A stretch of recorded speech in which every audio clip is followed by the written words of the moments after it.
extreme urgency, then we have a chance of making life multiplanetary. Still just a chance, not for sure. If we don't act with extreme urgency, that chance is probably zero. And the rate of innovation is not going to be constant. It's either going to increase the rate of innovation, or it's going to slow down. If you look at American access to space with Crew, we were able to go to the moon in '69. Then with the space shuttle, we could only go to low Earth orbit. And the space shuttle retired. And then for almost a decade, there was no America had no access to space for its people. So this is a pretty bad trend. It's trending to zero. Right. We need a very strong trend in the other direction in order to have any chance whatsoever of making life multiplanetary. Yep. So that's the reason for the extreme sense of urgency.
build the technologies necessary to make life multiplanetary. To answer more seriously, if you consider the nature of importance itself and say, how do you tell that anything is important? Well, the lens of history is a helpful guide here. And the more you zoom out, the more you can distinguish the things that are important over a great span of time, the truly important things, versus things that may seem important in the moment but are forgotten once that moment has passed.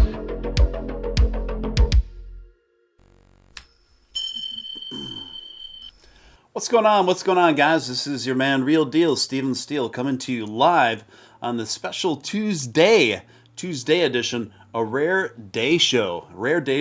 Now, I mostly do late night shows. I now and again sometimes do early morning shows, and I very, very, very rarely do midday shows, and we are in one of those right now. So welcome. Thanks for joining me, guys. Thanks for joining me.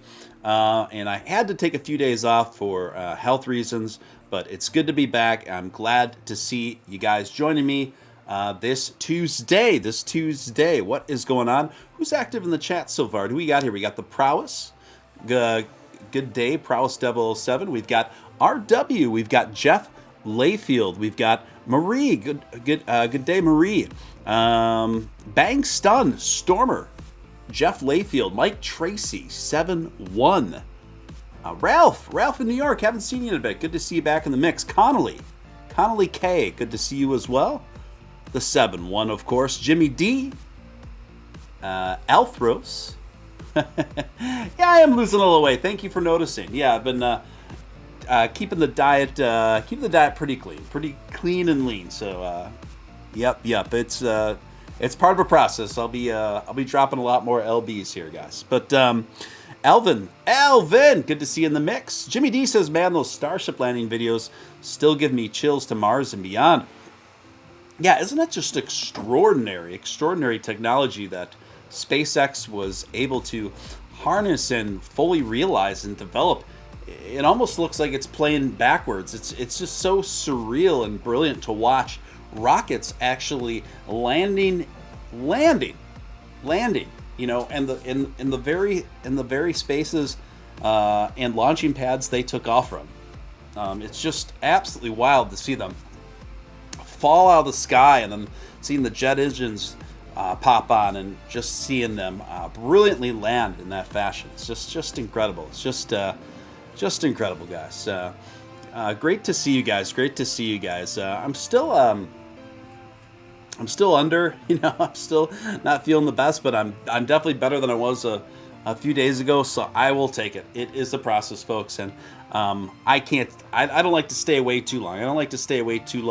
I love what I do, and there's just so much great stuff to talk about and get to that we are going to get down to it today. Guys, before we get started, if you could just ask you to smash that like button. Takes a split second of your time, doesn't cost you a dime. Number one thing you could do to help a channel like this reach more people through those tricky YouTube algorithms. Also, if you're brand new here, you're watching Steven Steele Live. I'm Steven Steele. It's awesome to have you here. Awesome to have you a part of what we're doing here. And we've got just the best little slice of YouTube. Little slice of YouTube. Yeah, of YouTube. We've got just an incredible community here. Want you to be a part of it, so hit subscribe, hit all that notification bell. Ascend with us to the moon, to Mars, and beyond. Also, if you feel compelled to super chat anywhere throughout the duration of this broadcast, that's obviously hugely appreciated for all the time and effort put in. And lastly, if you're not already hooked up to Voyager, the trading app Voyager, you can get $25 and instant approval, same day approval through the Voyager app, $25 in free Bitcoin when you use my referral code or my referral link pinned at the top of the chat there. It's just more ways to get free money. And actually, right now is a great time to get an extra little bit of Bitcoin. This is a very advantageous buying moment, as we're seeing here. Bitcoin dropping below 48,000. It's a pullback day. It's a pullback day, no doubt about it. And we're going to talk more about Bitcoin in a little bit, where I think it's going in the near future, what we can expect out of it. Because, guys, we want Bitcoin to do well. No matter if you're an investor in Bitcoin or not, we want Bitcoin to do well. We desire for Bitcoin to do well. This is still very much a Bitcoin-dictated market, whether we like it or not. And so we want Bitcoin to do well, so everything else subsequently does well. Additionally, okay, yeah, I'm sure I know plenty of people here use KuCoin.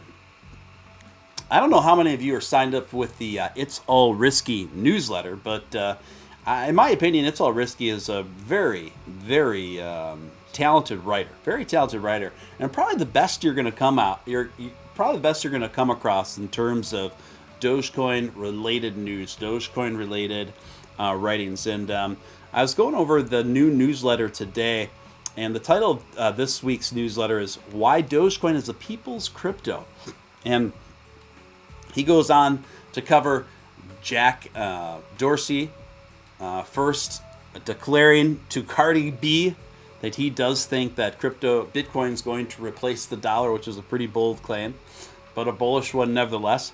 And then it goes on to cover his skepticism of Web3. People have a lot of different thoughts about Web3 right now. I'm just kind of, I would consider myself a moderate observer of Web3. I do have some of the same reservations and skepticisms that both Elon and Jack have expressed about Web3, but at the same time, I don't totally discount it either. I'm open to hearing what people have to say and people that are trying to work on its development and just kind of see where it goes.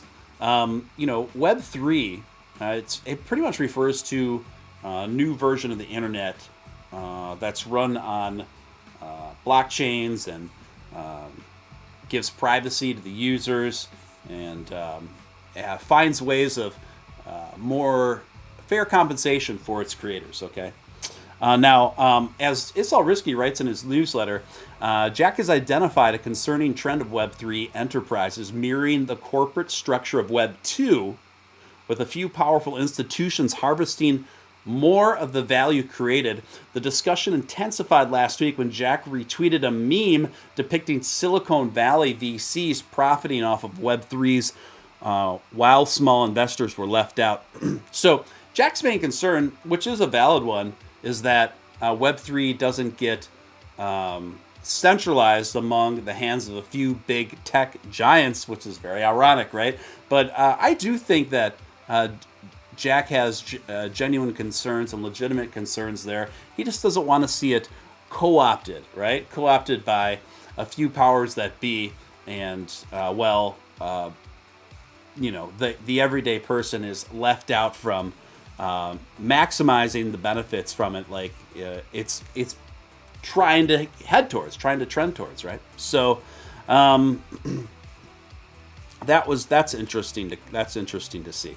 So lately, as we know, Elon's been, again, the mainstream media, and I got a few stories here, are still talking about this, and this is really, really good to see. I don't think it can be reported on enough, frankly. So I noticed there's 2 or 3 more mainstream media outlets that were reporting on it like it was a brand new story. And for most people, it is a brand new story. Most people in the mainstream media, it is a brand new story. And that is what Elon expressed in his Time magazine interview, where he was expressing that he felt that Dogecoin was a better transactional cryptocurrency than Bitcoin. And this really shook up a lot of people, because most normies that kind of don't know particularly a whole lot about cryptocurrency assume that Bitcoin is the be-all, end-all in that capacity. But as most of us know here, and I'm of the opinion, and I say this as someone who loves Bitcoin, and I'm an investor in Bitcoin, I'm a champion of Bitcoin, but at the same time, I understand Bitcoin's how it's evolved to have certain shortcomings, wherein Dogecoin has evolved to even exemplify certain strengths to fill the shoes where Bitcoin kind of leaves off. That's pretty much my main contention of disagreement with Bitcoin maximalists, where Bitcoin maximalists, they come from more of the frame of mind that Bitcoin's the only legit cryptocurrency out there and everything else is a waste of time and money, which is a very extreme opinion to have, frankly. Very extreme opinion to have. Anyway, let's see what's going on. I got a couple super chats. Thanks for kicking things off, John 313. $2 to make you holler. Appreciate it, John. I'm glad you're feeling better, Steven. Keep up. Hashtag Doge. Appreciate you, man. Thank you. Thank you so much. Steven, you look good, bro. Thank you, Kenny. Thank you. Appreciate you. Mama Crypto coming in with a $10 super chat. Love you, Steven. Glad to see you this morning. Huggles, dog fan. I have to say, I've never heard the expression Huggles before Mama Crypto. Mama Crypto's awesome. She's been with us for a long time, and she's one of my core mods holding things down in there, along with Zombie Doge Army. Appreciate you guys. Anyway, thank you so much for the super chat, Mama Crypto. Appreciate you. And for some of you, it's morning. For some of you, it's noon. And for others, it's in the early afternoon. So wherever you're at on that sliding time zone within the States, good morning or good afternoon to you. And if you're across the pond overseas, what time it is there, hope you're grooving. Hope you're having a good day. Okay. Now, let's get to a story by CNBC. From Bitcoin hitting $1 trillion in market value to Elon Musk's tweets, 12 key crypto moments from 2021. I actually thought this was a pretty good list, and that's why I wanted to quickly go over it here. So this, according to CNBC, these are the 12 top crypto moments from 2021. Are you ready? Number 1, Bitcoin surpassed 1 trillion in market value for the first time. Yes, that is absolutely epic and major. 2,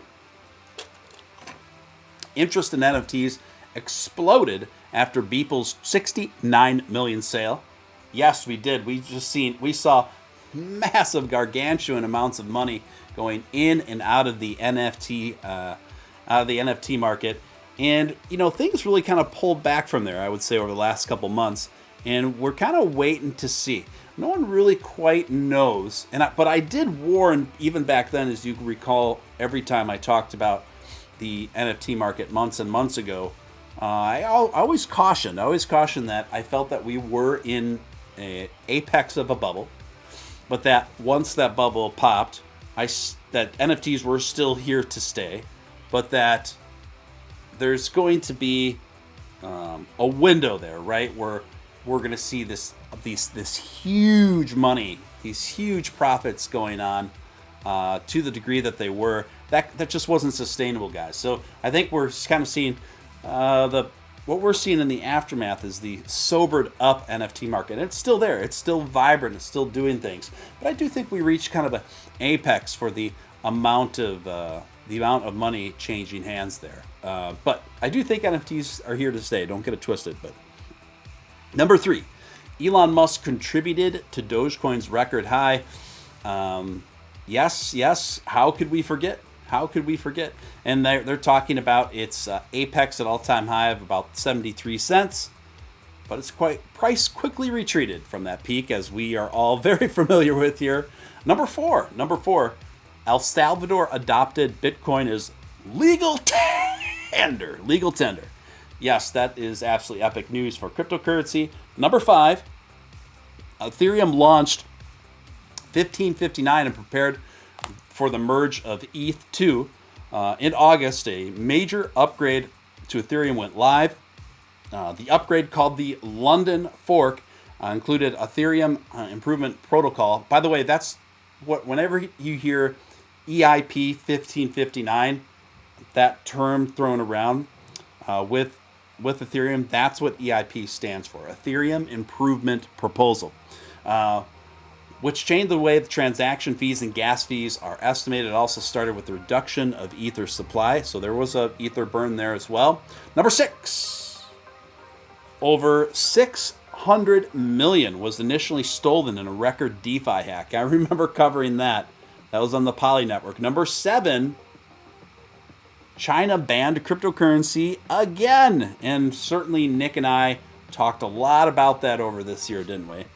Number 8, the first U.S. futures-based Bitcoin ETF launched. So in October, ProShares future-based Bitcoin ETF made its market debut on the New York Stock Exchange under the ticker BITO, which I own a little bit of it, hasn't done a whole lot. Number 9, the first Bitcoin upgrade in 4 years activated, and that is Taproot. Remember Taproot? We talked about that. Now, the main function of the Taproot update with Bitcoin helps Bitcoin transactions become more private and efficient, and less expensive. So, probably the most important feature of it is to Bitcoin to be able to execute smart contracts. Number 10, folks. Lawmakers focused on regulation as crypto lobbyists emerged. And we talked a lot about that, including how out of touch our politicians have been largely with cryptocurrency, and just how little they know, and how apparent that became the more they talked about it, right? Number 11, Ethereum competitors earn market share. As demand for Ethereum and the most used blockchain network surged this year, other projects emerged in an attempt to compete. 2 included Avalanche, right, and Solana, both of which launched in 2020 as platforms for smart contracts and the creation of decentralized application. Each of their tokens, AVAX and SOL, respectively, jumped to the top 10. And so that was really wild to see the rise, the huge, massive rise of these two prominent Ethereum alternatives. And number 12 for the 12 top key crypto moments of 2021. DAOs enter the mainstream in November. DAOs and for those of you who are wondering, that always stands for Decentralized Autonomous Organizations. Decentralized Autonomous Organizations. Well, it caught the attention of mainstream media after Constitution DAO raised over $40 million to buy a rare copy of the U.S. Constitution auction. Remember that? And people kind of went on that in a collaborative effort to buy the U.S. Constitution. That was a wild venture. We're going to get to the next story momentarily, guys. But first, I realize my computer's running real low on juice, and I left my charger in my bedroom. So I gotta run and get it quick. I will literally be back in 30 seconds. So just hold down the fort, gang. I will be back in just a moment.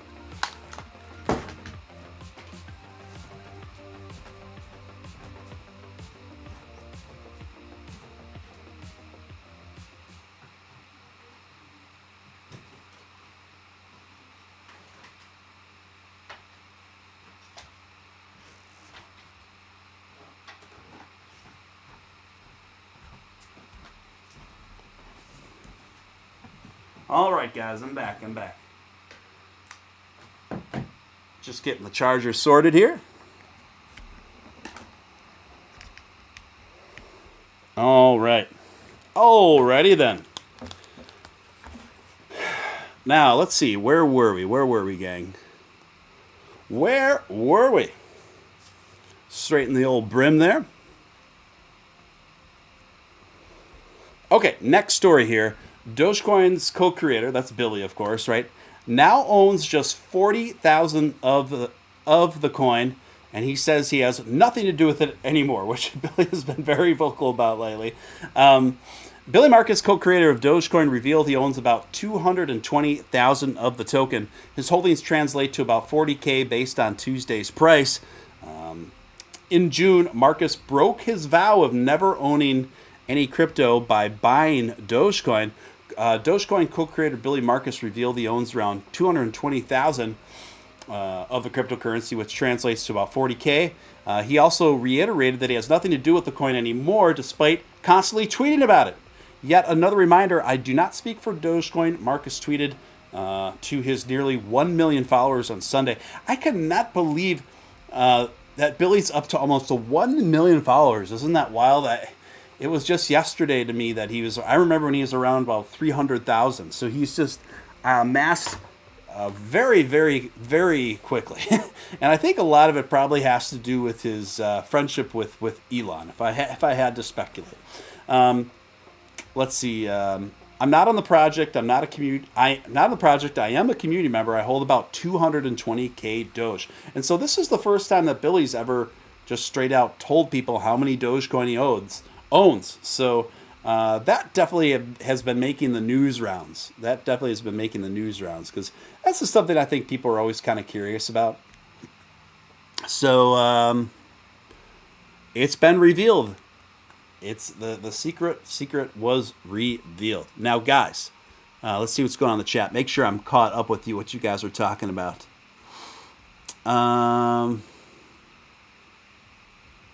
Someone's putting down that Texas toast.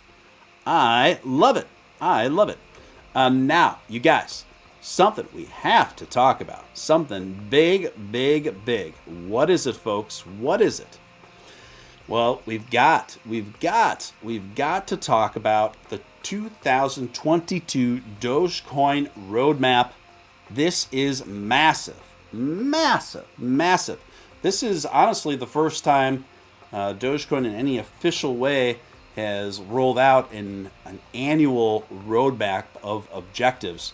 And They call it the trail map, but just for all intents and purposes, I refer to it as a roadmap because that's usually what people call it. But trail map's cute. It's cute. And I think the reason why they went with trail map is because, you know, the Doges walk on trails, right? When you take your Doge for a walk, you go on the trails, right? You go on the Oregon Trail. Anybody remember Oregon Trail? So we're gonna go over the trail map prologue, because what the Dogecoin Foundation has planned for 2022 has even far exceeded even anything that I would have been able to predict. We have so much to be excited about here. If you're a Dogecoin enthusiast or holder, this is wild. What's the projects that are transpiring for Dogecoin in 2022 are absolutely, unequivocally off the hizza. Check this out. Check what's going to happen. Dogecoin.com makeover, and something called the Dogepedia is going to be launched. Lib Dogecoin. I don't know what, that's the only one I just don't know what it is yet. I don't have a full explanation of it, but I'm looking forward to it. In fact, I was just DMing a little bit before I went live here with guess who? Guess who I was just DMing with? Core Dogecoin developer contributor Ross Nickel, about getting him back on the show to discuss the roadmap, discuss the trail map, and I am talking about not only getting him back on, but an additional developer that's even working more closely on the prologue. So we'll probably have 2 developers on the show within the very near future to discuss all of this, guys. So stay tuned for that. I'll have a date for you guys soon. Okay, another project coming in for 2022, guys. Dogecoin Standard. And another one coming in, a GigaWallet. These are massive things that are taking place. Another thing, a new app that's coming out called Dogecoin Keyring. Dogecoin Keyring, a new app for storing your Dogecoin called the Dogecoin Keyring. Now check this one out. This one I have a lot of questions about. I've only gotten a smidges of inside information on it, but not very much. But this is wild. Radio Doge, project called Radio Doge, which is going to be working with Elon Musk's Starlink and radio nodes for remote locations. That's wild. So Dogecoin is going to be working directly with Starlink and radio nodes for remote locations. This is absolutely epic. This is nothing short of epic. And it also just goes to show how much has been really going on behind the scenes, right? Going on behind the scenes in favor of Dogecoin. And it's something I've tweeted out repeatedly, and it's something that I've talked about repeatedly on here. How much has been going on behind the scenes? How many thoughtful, smart, hardworking people have been working on Dogecoin behind the scenes, right? So this Radio Doge project, I'm exceptionally excited about that one. Dallas Doge, good to see you back in the mix. Name I haven't seen in a bit. Join membership. Welcome. You guys, thank you for joining membership, Dallas Doge. Good to see you back in the mix. Guys, if you're not already a member, it's just a simple, cool way to help out the show and to get access to members only features. And it starts for as little as $4 a month. You can become a member by just clicking that join button. So thank you for that. So welcome to Team Green.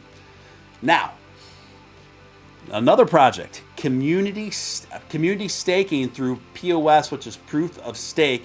Vitalik Buterin is on that. It is already on the case to make that a reality.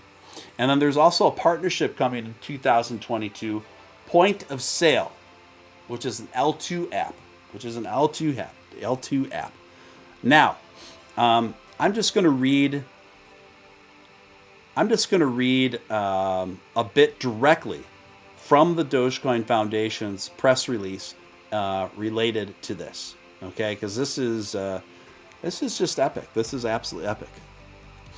There was a time when most of the known world accepted a universal currency minted by Rome. A denarius, about a day's wages, had one thing going for it. You could spend it anywhere in the empire to satisfy her wants and needs. It had utility. A denarius had no smart contracts, no scriptability, no dApps, and yet this coin once controlled the world. We believe, now get this, we believe Dogecoin is on a similar trajectory. What a bold statement, right? What a bullish, bold statement for the Dogecoin Foundation to make. We believe that Dogecoin is on a similar trajectory, yet this time, it's not the face of the emperor controlling a centralized currency, but a friendly Doge, welcoming all to a decentralized and liberated currency for the people. Whilst many crypto projects are trying to be stores of value such as Bitcoin, or engineering platforms such as Ethereum, we believe that the innovative step has already been made by Satoshi, the inventor of cryptocurrency. Dogecoin already has the fundamentals required to achieve these goals by focusing on simplicity, utility, and reliability. And that is what the trail map is focused on. Wow, wow, wow. Let me read that last sentence one more time because I really want this all to set in with you folks. Because I think it really lays out, it recognizes the strengths and lays out the path forward, right? Dogecoin already has the fundamentals required to achieve these goals by focusing on simplicity, utility, and reliability. And that's what the trail map is focused on. This is, and you can read this entire prologue directly on the Dogecoin Foundation's website. I can post it again through my Twitter, but it's incredible to read. I mean, the fact that statement alone by the Dogecoin Foundation should get you really excited, should put some pep in your step, ladies and gentlemen. Put pep in your step. Comparing an analogy of Dogecoin to the denarius and saying that they believe that Dogecoin is on a similar trajectory as the denarius once was. Essentially meaning the most popular digital currency and used digital currency on the planet. That's what the Dogecoin Foundation believes their trajectory is on. That's what they believe the Dogecoin's trajectory is on going into this new year, folks. Did I not tell you that 2022 was going to be an incredible year? Did I not tell you that's when the real action was going down? How many times have we discussed this here? How many times did I discuss this here with Nick? Over and over again. I'm still incredibly bullish, by the way, on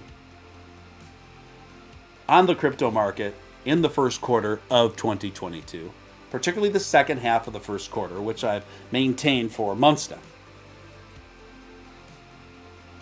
now. Jimmy D saying, facts from the foundation that trail map is a huge statement. Those things becoming a reality will be an absolute game changer for Doge. Yes, indeed. Yes, indeed.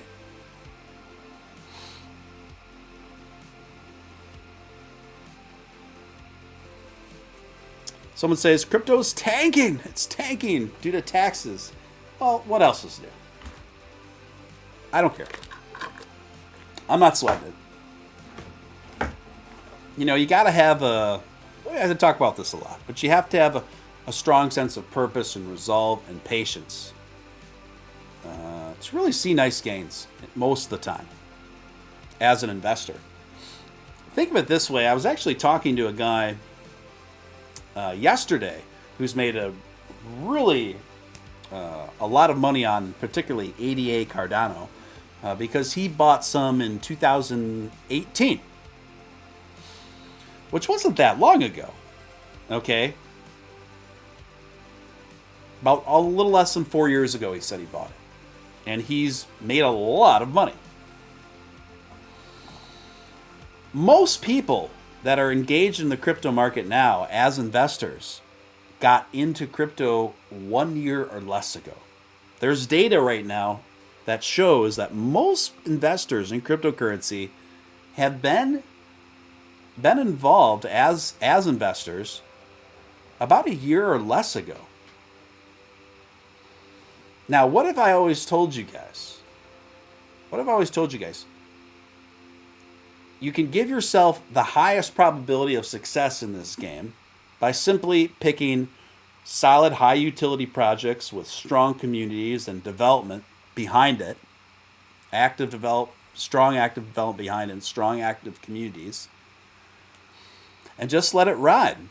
Don't let it ride for 6 months. Don't let it ride for a year. Don't let it ride for even 2 years. Let it ride maybe for several years. Nearly everyone that I've talked to that's made out very considerably well in cryptocurrency have adhered by this general investment strategy. Not telling you what to do. I'm just saying, factually, that's going to give you the highest probability of success, in my opinion. Anita Hywick, celebrating 4 months of membership. Anita, haven't seen you in the mix lately. It's great to see you in the mix. Thank you. Appreciate all you do. Love the midday stream. Yeah, I don't remember the last time I did a midday stream.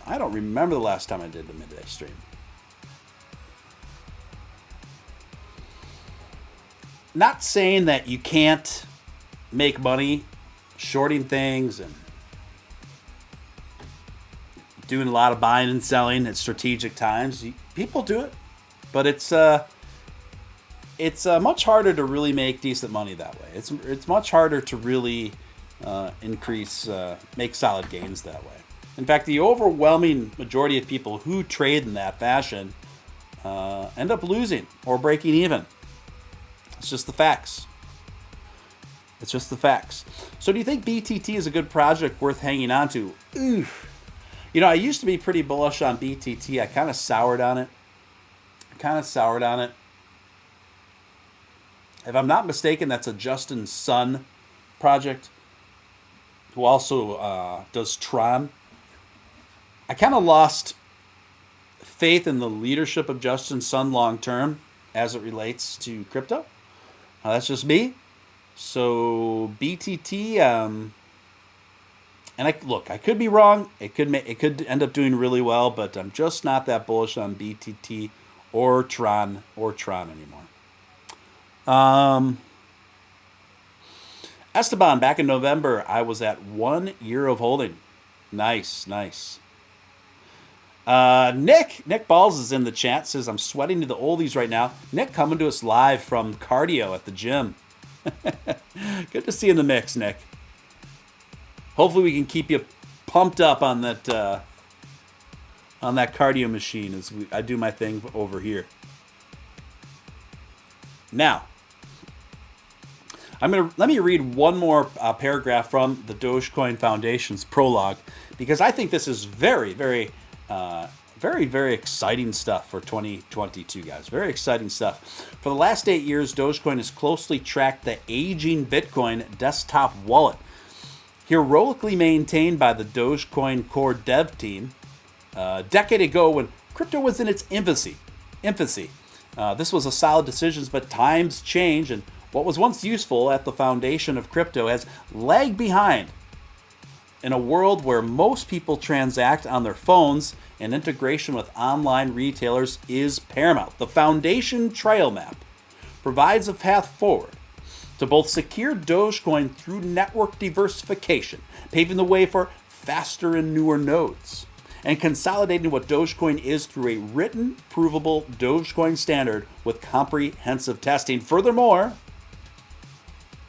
it prevents new avenues of payment providers, retailers, game developers, social platforms, to name a few, to rapidly integrate Dogecoin into the infrastructure and scalable backend solutions such as Giga Wallet Project. This is exciting stuff. You should be excited about it. If you're a Doge holder, Doge enthusiast, you should be excited about this. You might even say you should be titillated. That's a fun word. Titillated. Folks, I am absolutely titillated at the moment. It's hard to keep a straight face while saying that word. It's really hard to keep a straight face. This next story dovetails off of the prologue just perfectly here.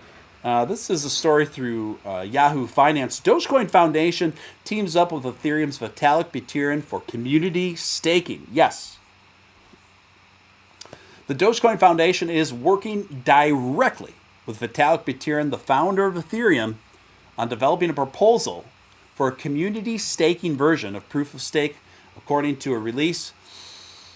This is going to enable everyone, not just the big players, to participate in a way that rewards them for their contribution to running the network, the release says. This is wild. So just to clarify, the proof of stake, the foundation is working directly with Vitalik Buterin to make that a reality in 2022. I love it. I'm excited about it, folks. I'm excited. Let's see. Let's go to the next story here. Dogecoin presents buying opportunity before Doge spikes to 38 cents. What in the world? Yes, this story came out last night, courtesy of FX Street. Dogecoin price is approaching key resistance area that may surprise most market participants. There are 3 strong resistance zones ahead between 21 and 24 cents. The 2021 volume point of control. Many buyers are likely staying out near those price levels while short sellers await an entry. Additionally, the relative strength index has maintained a strong support zone above the final oversold level in the bull market. Its current slope suggests that any successful crossover in the composite index position the relative strength index above the first oversold level. So, any new or current positions in Dogecoin price will most definitely be under significant pressure, with longs entering resistance, has broken short sellers forced to liquidate or cover, massive spike seen weekly. A massive spike weekly. Senkow span B at 38 cents is likely. So FX Street reporting that a spike up to the hemisphere of 38 cents seems likely in the near future. I just don't even know what to make of this. This is kind of one of those moments I wish Nick was here on the on the air with me to help me sort this out. But FX Street, technical analysis over there, generally have pretty good track record on this stuff. So it wouldn't surprise me. I think we're far and away overdue for a breakout of 50% or more, 100% or more, in which case 38 cents would be that. We're talking about doubling the value of Doge within the next week and a half here. It's on the table, folks. It's on the table. Nick saying staking directly through the network is paramount to stop larger exchanges from manipulating price action via staked user coins, using them to short. Never stake your Doge on any exchanges at the moment. Well stated, Nick, and thank you for your input. I'm pretty impressed, actually, frankly, that Nick is now. Picture this: big jacked Nick Balls is on a treadmill or a cardio machine in the gym right now. You know, on one earphone he's got "You're the best around. Nothing's gonna ever get you down." And on this headphone, he's got your man, Real Deal Steele. Well, he's on his phone, giving us his input in the chat, folks. That's some epic level multitasking right there. Shidoshi, good to see you in the mix, sir. Good to see you in the mix, guys. If you're brand new here, you're watching Steven Steele Live. I'm Steven Steele. It's great to have you here. Feel free to subscribe, hit all that notification bell. We've got an awesome community here. Would love to have you be a part of it. Now, New York Post reports Nostradamus predictions for 2022. Cannibals, robots, and the rise of cryptocurrency. Say what? New York Post goes on to write, as the year comes to a close, the news is getting grimmer, folks, at least according to the prophecies of the long-dead divining daddy Nostradamus. You know that journalist was waiting the whole year to write that with sentence. You know that they were. According to the prophecies of the long-dead divining daddy, Nostradamus, the French plague doctor, astrologer, and seer, published his fame and widely quoted book Les Prophéties in 1555, chock full of poetic predictions. The book foretells of coming wars, natural disasters, assassinations, nuclear attacks, and revolutions. The secret to being a good prophet is just to say, eventually, this list of inevitable things will happen. And given enough time, people will see you as a prophet. So I'm trying to figure out, this is such an interesting story because they reference Nostradamus out of the gate, and I'm trying to see where crypto fits in with it. Here we go. In addition to forecasting inflation, Nostradamus nods to the rise of cryptocurrency in the year ahead. In the yearly horoscope translated from the original French, the copies of gold and silver inflated, to which after the theft were thrown out into the lake, and the discovery that all is exhausted and dissipated by the debt, all scripts and bonds will be wiped out. Well, Nostradamus' predictions tend to land more near the bank than on the money. Yeah. Gold is currently surging, and a wave of Silicon engineers and executives are leaving their high-level position to join crypto startups. Coincidence or prophecy confirmed? We will wait with Bitcoin and bated breath. I'm a fan of the writings of Nostradamus. Obviously a brilliant man, a talented man.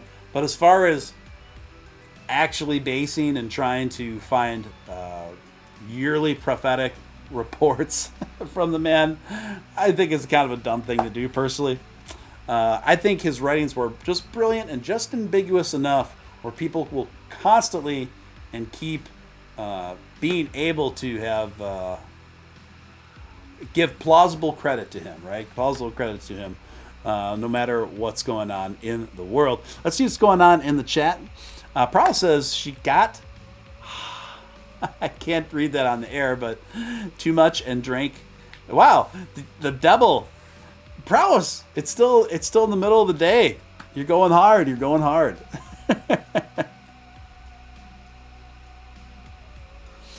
Yeah, Nick's on the stairs, and they are playing Disturbed. Ooh wah, ooh wah, right? That's Disturbed. Ooh wah. I'm sure that's the song they're playing. Doge theme, or Dog, not Doge. Important distinction. Dog theme cryptocurrency surges 3,500% after Elon Musk Christmas tweet. A cryptocurrency named after Elon Musk's dog multiplied in value this weekend after the world's richest man posted a photo of his cute canine on Twitter, Santa Floki coin. I should have seen that coming after the picture he posted of Floki, right? Santa Floki coin, named after a Christmas-themed reference to Musk's Shiba Inu hound Floki, surged more than 3,000% following a tweet from Elon Musk, and it was up an additional 500% over the last 24 hours. Now, keep in mind, this came out yesterday. Also, keep in mind, when I report on tokens like this that skyrocket, I'm definitely not telling you to invest in these things. They're super high risk, high reward. And by the time the mainstream media is writing about them, chances are that ship has sailed long ago. These things are almost always a one and done. They spike like one day for like maybe 2 hours, maybe. And then they're 2 hours, maybe 3 hours tops, and then they dive down, and that's it. They're just meant for a short list of people to be able to take advantage of that spike. They're always one and dones. But I just think it's funny because, of course, there's got to be a Santa Floki token, right? Santa Floki. And what are you going to do the rest of the year marketing Santa Floki? But you know what? Who knows? Maybe Santa Floki will return to another spike next Christmas. Who knows? Depending on what Elon tweets, right? Depending on what Elon tweets. Coin Rivet reports on the most popular cryptocurrency in Scandinavia in 2021. What do you guys think it is? What do you guys think the most popular cryptocurrency in Scandinavia for 2021 was? Put them in the chat. We'll see if somebody gets it right. Don't Google. Don't do it. Don't do it. You can't look it up. Excuse me, got the hiccups. Bad timing. With the rocketing popularity of cryptocurrency in today's world, we look at its demand in Scandinavia and what cryptos the region favors. Wow. While other regions around the world use cryptocurrency to pay for things such as movie tickets, food, and even houses, in some cases, the primary use case for crypto in Scandinavia is online casinos. The rise of these casinos, including... Let's see if anyone guessed it right. Oh man, these hiccups are killing me, man. I just looked out my window and the snow is falling, folks. Real Nick Ball's coming in with the correct answer. Ethereum is the number one correct answer. Ethereum is far and away the most popular cryptocurrency all throughout Scandinavia because most of the people that deal and trade cryptocurrency in throughout Scandinavia use it for gambling in online casinos. So they're not even holding. They're kind of using it just as leverage to gamble. I do think we're going to see, for better or worse, a rise in kind of metaverse gambling. I know Matt is a very big proponent of a new metaverse DeFi project, COC. Stands for cocktail, and that's basically cocktail lounges and casinos in the metaverse where people can gamble and do all that sort of stuff. Hold your breath, Steve. Let me try it, folks. Let me try holding my breath.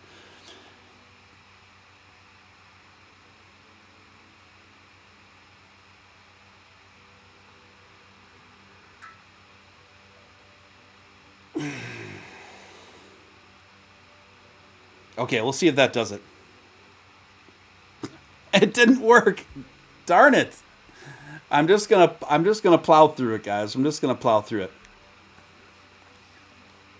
This story coming in from the Daily Wire. Pfizer CEO named CNN Business CEO of the Year. Big shocker, right? Big shocker. CNN Business selected Pfizer chief Albert Bourla as CEO of the year. The outlet, which considered David Solomon and Goldman Sachs, Sundar Pichai of Alphabet, and Elon Musk of Tesla, and several other business leaders, selected Bourla due to Pfizer's work this last year. Pfizer did a lot of good for humanity, and we're very, very proud of it, etc., etc. You know, what's interesting is, I don't know if someone's recently made a compilation that's gone very popular, viral on the internet, where it takes all the footage of every show and every news outlet that is sponsored by Pfizer, and it just goes over and over again. Brought to you by Pfizer. Brought to you by Pfizer. Brought to you by Pfizer.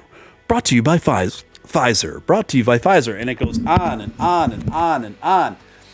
And then you realize pretty much everything in the mainstream media and culture has been brought to us by Pfizer. And I don't want to go too far down the rabbit hole, but you want to always raise a little bit of healthy skepticism when everything's brought to you by such and such company or corporation, because news coverage tends to favor their biggest sponsors, right? It tends to be most flattering to their biggest sponsors. We saw this throughout the early 2000s with Halliburton and Boeing, particularly during the Iraq wars. And consequentially, we had the mainstream media, at least for the first couple years of that conflict, all be pretty much on the same page. And then once, of course, everyone got paid, then people were free to explore different narratives, right? In fact, I remember Donahue. Remember Donahue? He used to have a show on MSNBC, and he got fired from MSNBC in 2001 for explicitly speaking out against the Iraq War. Man. Yeah, that really happened. That really happened. People have very short memories. And that was because who was paying the bills? Who was your daddy? Well, their coffers were being filled by Halliburton and Boeing and a few other predominant exclusive contracts and weapons manufacturers. I better not say too much. We gotta stay in line, folks. We gotta stay in line. Let's see what's going on in the chat.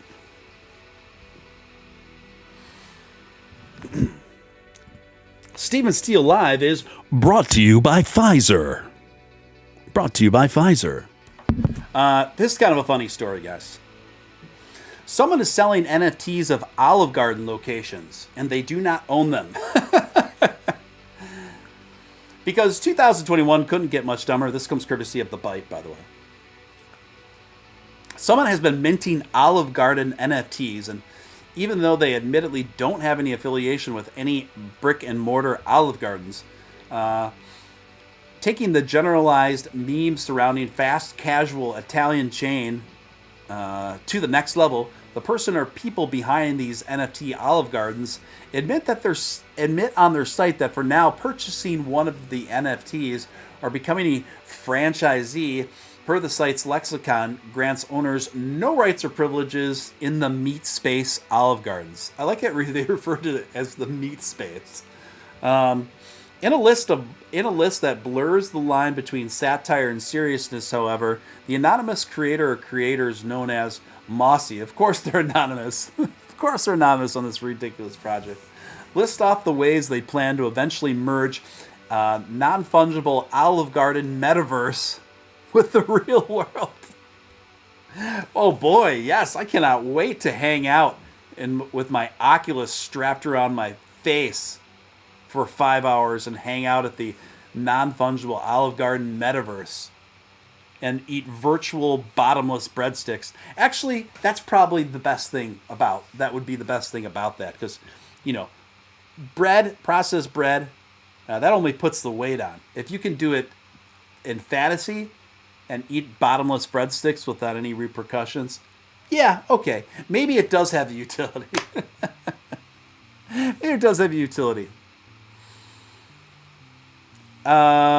It'll be the world's first never-ending possible on the blockchain, attracting celebrity influencers, creating an online Olive Garden RPG, releasing scampy sneakers. That sounds disgusting. Scampy sneakers. And finally using the money from the NFTs to buy out Darden Restaurants, the infamous chain's parent company.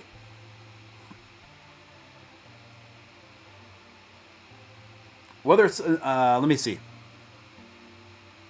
Obviously, the concept of spending any money of it all to own a fake Olive Garden franchise that's based on a meat space, Olive Garden or fake breadstick for that matter, is far.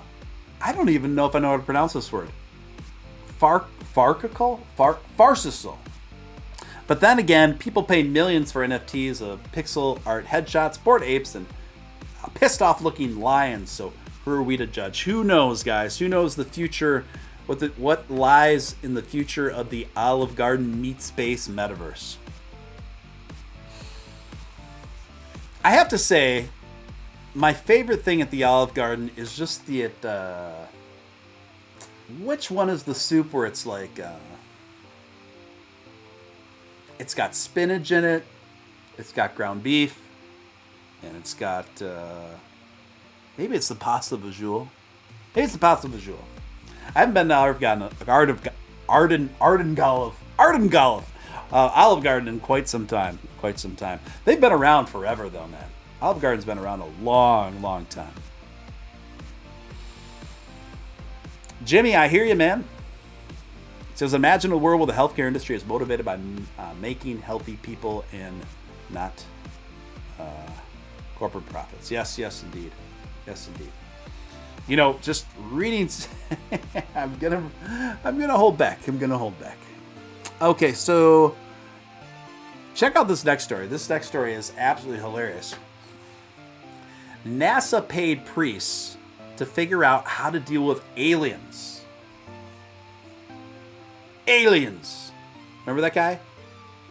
Aliens. Whether it's angels coming down, again, this is from futurism.com, whether it's angels coming down from the heavens or ET coming in peace, NASA wants to know exactly how world religions would react if it finds evidence of alien life. That's why the agency funded a program to find out just that. Yes, so folks, this is a real story. This is a real story. NASA brought together 24 theologians at the Center of the Theological Inquiry at Princeton for a year-long program called The Societal Implications of Astrobiology. I'm laughing because I'm still reading some of your guys' comments about the Olive Garden story. I mean, honestly, it's probably the only place where you could ask a woman to toss her salad and not get in trouble. It's a worthwhile task, especially when you consider that the billions of people all over the world subscribe to religion in one form or another. How would alien life change the perception of God? How would it impact things like biblical stories, and what religions would have to change, doctrines, etc., etc. So, let me see here. The headline findings are that adherents of a range of religious traditions report that they can take the idea in their stride. Reverend Dr. Andrew Davidson, a priest and a theologian at the University of Cambridge, took part in the program, said in a new book about the initiative titled Astrobiology and Christianity. Davidson added that the non-religious community at large tends to overestimate the challenges that religious people encounter if we ever discovered evidence of alien life. A rabbi, an imam, and other priests. It sounds like a joke, doesn't it? They all walk into a bar. Also told the Times that Christian, Jewish, and Islamic doctrine would be fine if alien life was discovered. Oh man, this is wild. This is wild. So NASA's trying to bring together groups of religious leaders to talk about aliens for an entire year. However, it's also low-key telling how confident the agency is about discovering evidence of extraterrestrial life in the near future. This is what's most extraordinary about this story, guys. This is what's most extraordinary about this story, guys. Kenny, exactly. Why do you think NASA is even bothering with this? Because they got the mots, folks. They got the proof. They've got the evidence. That's what I think. I think conclusive proof of extraterrestrial beings, of extraterrestrial life outside this planet is not too far away. I mean, I talked about this on the show a few times before, where we've had, just in the last few years, footage released from our military, from our Air Force, that shows unidentified flying objects defying basic laws of physics on camera, on footage, captured by our own fighter pilots. I believe that happened in 2019. Why that wasn't the biggest story on the planet that year is amazing to me. Is amazing to me. Now, this isn't speculation. This isn't theory. You know, this isn't tinfoil hat stuff. This is evidence confirmed by our top military officials. I think that they are putting together this religious think tank to help prepare the masses for this reality. But to what degree will they roll out details of this reality remains to be seen. It could be a very vague statement, again, without much detail, or Conversely, it could be.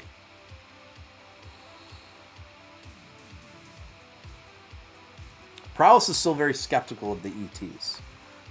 Well, you know, if you figure that there's, what did Carl Sagan always say? Billions and billions, right? I would think it would be inevitable that there'd be some sort of life habitating somewhere out there. Ooh, ooh, ooh. Dun-dun-dun-dun-dun-dun. Dun-dun-dun-dun-dun-dun. Remember how dramatic the X-Files theme song was?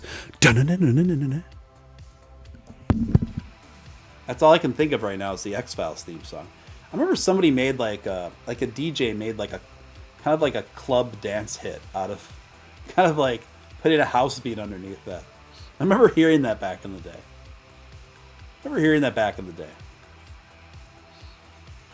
Terra Luna hit another all-time high yesterday. Terra is hot among the cool kids right now as its token Luna hit an all-time high. Here's what investors should know, courtesy of CNBC Finance. Luna, the native token to the Terra blockchain, was up over 23% yesterday and up over 26% in the last 7 days. It's currently ranked number 9 among cryptocurrencies by market value. Luna hit an all-time high on Sunday of over $103 and is currently being traded around 97. Luna doing it again. Now, anytime a coin rises to the epic proportions that both Luna, Terra, and Avalanche have over the last 2 months, people always ask, is it a good time to buy? I don't know. How long are you willing to hold? I would say that if you buy into Luna, Terra, and Avalanche now, of course it's not nearly as advantageous to buy in now as it would have been 3 months ago or more, right? But I do think that the long-term potential for both of those cryptocurrencies are massive.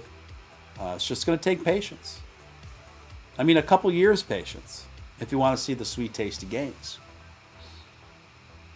As the rock band Survivor said, there is no easy way out, there's no shortcut home. And that definitely applies to your cryptocurrency investments. And it definitely applied to Rocky Balboa when he went up against Ivan Dragoff, a.k.a. what was his real name? Dolph Lundgren in Rocky IV. Man, was that a movie. I remember seeing that in the theater when I was a real little kid with one of my best friends at the time. And we saw it in the winter. And then my best friend made me train him and reenact all the training scenes from Rocky. He pulled me on a sled, all of it. And we were trying to whip him into shape over the weekend so he could stand up to this bully in school. I still think he got pulverized on the playground. Anyone buying Zill? I am currently not, but maybe others in the chat are. Kenny says that's who NASA should hire, the cast of X-Files. Yes, David Coveney. Remember Californication? That was an interesting show. It was really interesting because, who's that? Rick Springfield would always make cameo appearances in that show. I haven't watched it in many years, but I recall liking it. Kenny asks, how long are you holding Doge for, Stephen? You have a number.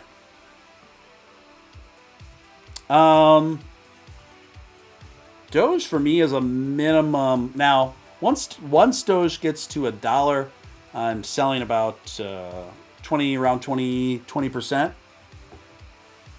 and then keeping the rest. But after that, it's a real long hold. It's a real long-term hold for me. I'm always going to keep some to have it, but majority of my Doge, I'm looking at about a 4 or 5 year hold.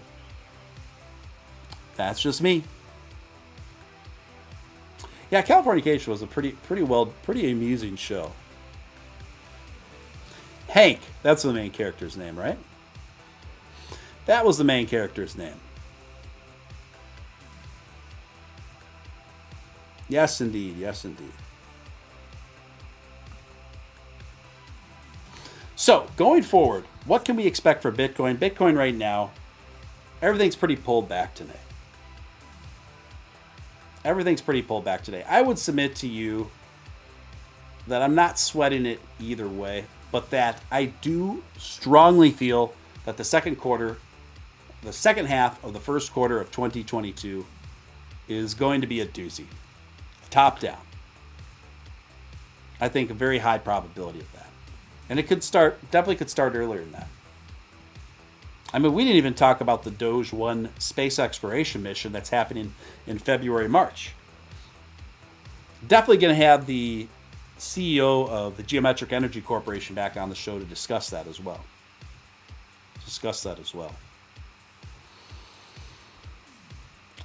Guys, if you want 25 bucks in free Bitcoin, click that link at the top of the chat if you don't already have a Voyager account. By the way, I personally love Voyager.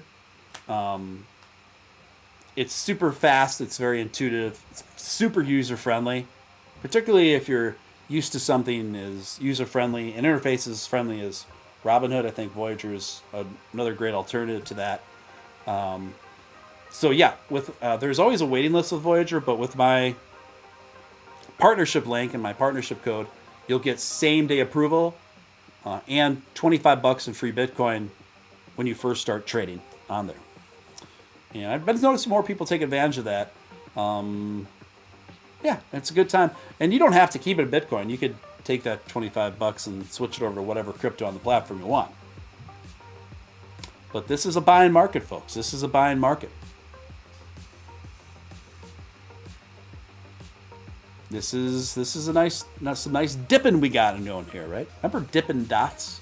Do you guys remember that candy where there's literally like a sugar stick that was like this thick, it was white, and then you just dip it in different powdered sugars? What was that called? Dippin' something? My goodness, is it a snowstorm over here? A real doozy for shoozy. It's coming down here in the Midwest, ladies and gents. It's coming down here. And guess what? I love it. Unlike most people, I actually quite like winter. I like winter. I like snow. You know, there used to be this... my favorite toys when I was a kid was G.I. Joes. I played with a lot of G.I. Joe toys. And looking back, there was this character, and one of my favorite characters was the guy who was like a slalom skier. He came with skis and a full like white mountain man ensemble and a gun on his back in case he had to pull it out. And yeah, it was like a laser gun. He could ski and shoot lasers. But anyway, his name in G.I. Joe, his name was Snow Job. And I didn't think anything of it because I was a little kid. But looking back, I was like, I don't know if that's appropriate. Somebody was laughing when they conceived the concept of that guy. Yeah, Dippin' Stick or something. Yeah, I think it was Dippin' Stick. And then there was Pixie Sticks, it was literally just sugar, where kids, that's a great idea. Yeah, just give your kids like just big strawfuls of sugar, and just so they can just mainline straight sugar back. That's crazy, man. That's crazy. Well, actually, that's essentially what Kool-Aid is, right? It's just it's Pixie, bunch of Pixie Sticks, add water. Oh my goodness gracious. We have a good time here, don't we, folks? We have a good time here. Elijah's saying it was called Fun Dip. Yeah, Fun Dip. I love that. It's so generic. He's right. That guy's right. Elijah's right. It's called Fun Dip. I like it so generic. You know, there's just some like suits sitting back and like, all right, we're going to have 3 different flavors of powdered sugar and a sugar stick to dip in the sugar. What do we call it? I don't know. How about Fun Dip? kids will love it because it's fun. Why? Well, we say it's fun. It's not so fun for the parents when your toddler is running around like a total spaz. Because you jack their sugar levels up through the roof.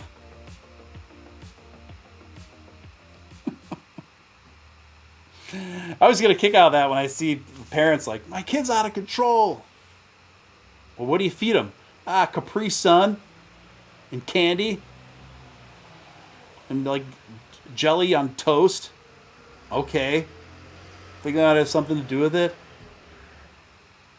Man, is the snow coming down here. It's beautiful, though. It's beautiful.